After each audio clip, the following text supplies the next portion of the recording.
Мы продолжаем.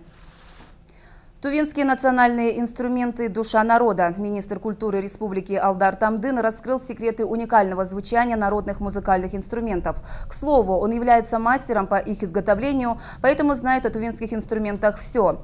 Алдар Тамдын не только прочитал лекцию в Национальном музее Республики об изготовлении инструментов, но и познакомил собравшихся со звучанием и характером каждого из них. Алдар Тамдын, помимо исполнения горлового пения, 20 с лишним лет занимался изготовлением национальных музыкальных инструментов. Любовь к тувинской народной музыке передалась ему от отца. В 80-х годах правительством республики было принято решение возобновить традиционные музыкальные инструменты. Однако вместе с тем были и попытки изменить их.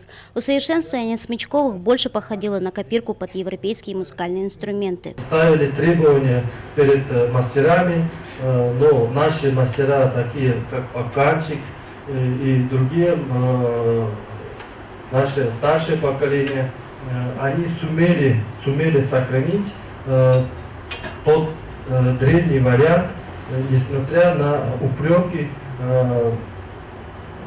организаторов данных конкурсов. Тувинские музыкальные инструменты изначально были сделаны под горловое пение, говорит Алдар Тамдын. Кочевой образ жизни также сказался на традиционной тувинской музыке. Низкий бархатный звук игила должен дополнять хуэмей, и буквально в каждой мелодии можно услышать звуки природы и животных. Звуки коровы и быка, они отделяются. Бык поет фальцетом, а корова что делает?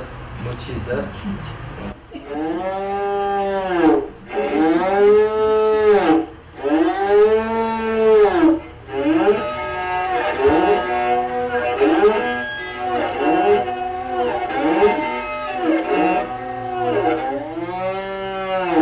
История развития музыкальных инструментов, этимология игила и просто красивое исполнение на этом инструменте не оставил равнодушным ни одного слушателя лекции. Лекция очень интересная.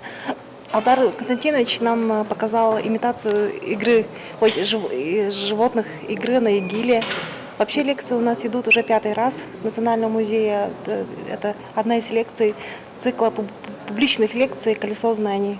Простота и гениальность двухструнного игила своим звучанием поразила практически всех, где мы бывали с гастролями, говорит Алдар Тамдын. А в целом разнообразие музыкальных инструментов говорит об их роли в историческом развитии национальной культуры и довольно высоком уровне инструментального искусства тувинцев. Чинчи Самбуга, Буяна Юн, телекомпания «Новый век».